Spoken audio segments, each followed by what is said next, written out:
Hi, this is Maria Lloyd with the Your Black World Network, editor of Your Black World Network, and I'm on the phone here with Robbins Cherry of Broward County, Florida. How are you, Mr. Cherry?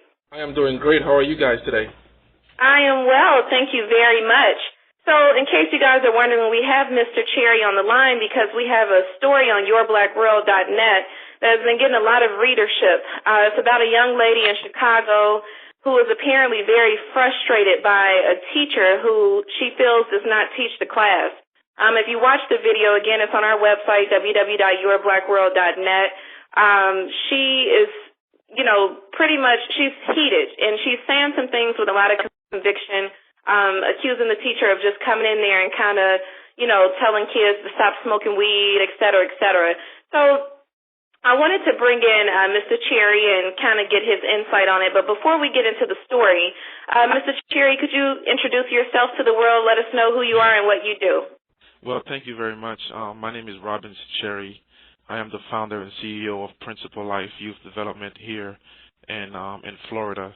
Our job is to go around the schools, the churches, wherever there is youth, to impart in them how to make the right choices when it comes to education, finances, relationship, being accepted in school, and self-esteem and other subjects. I am also part of the graduation task force here for the Broward County School Board.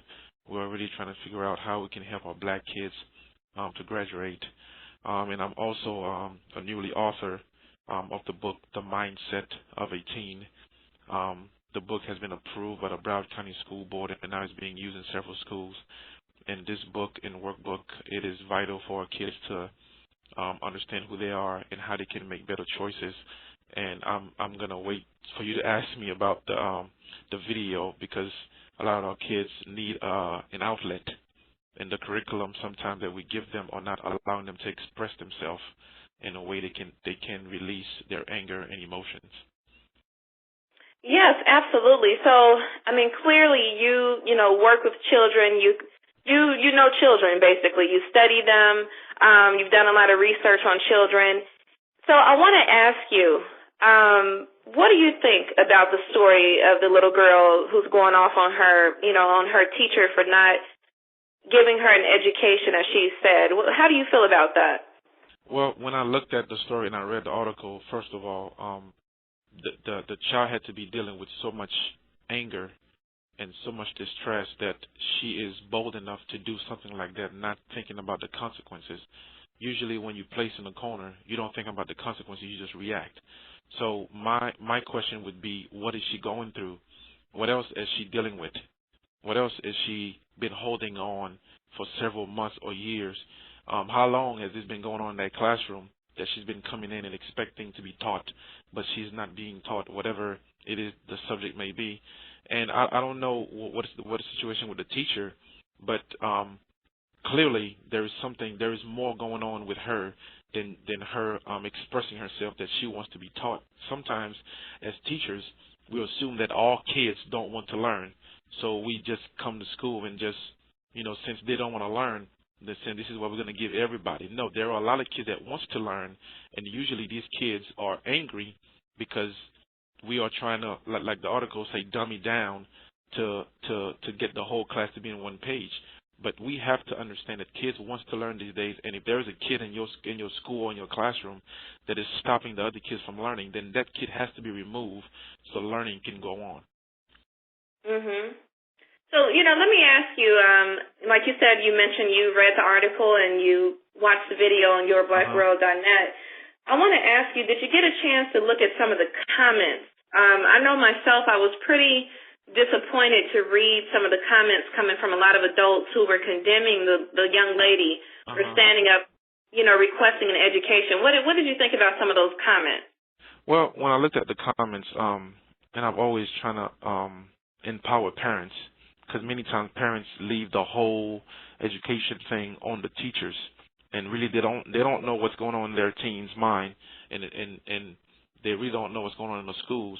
So that was very disturbing to see the parents or whoever they were to say that it was wrong for her to express what she was feeling inside. Yes, it was wrong the way she did it, but like I said before in the beginning, she must have been holding that for a long time. and today was the day where she has to release it.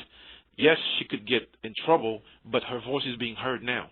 Now, I'm not saying for all kids around the country to go ahead and disrespect adults, but what I am saying, there must be a way for them to express themselves. There must be a way for their voice to be heard, because the 21st century kids need to be heard, and we can't teach them the same way we used to teach them in the 20th century. Absolutely. So, Mr. Cherry, Yes, could you tell people where we can stay abreast of what you're doing, where we can get your books, where we can follow your work? How can we keep in contact with you? well, they can definitely follow me. They could go to my website, www.principlelife.org. That's PRINCIPLIFE.org, and they could see everything that I'm doing with the community, with our schools. They could also purchase the books and the workbooks for their kids, for their parents, for their teachers. Also, from the NAPSI training that we had one particular person in my training, and she's from the Dade County School Board, so they're just bringing me on right now to be one of the trainers for Dade County School Board to help train our teachers on the mindset of our teens and how we can help them so things like this won't happen. Wow. Well, I want to thank you for your work. Thank you for your dedication to our children. Thank you for spending time with us and sharing your thoughts on this matter. And for those of you who are supporting the Your Black World Network, we thank you continuously for visiting our website and getting the most up-to-date Black news in the nation. So thank you all very much. Thank you, Mr. Cherry, and have a great one. All right. Thank you.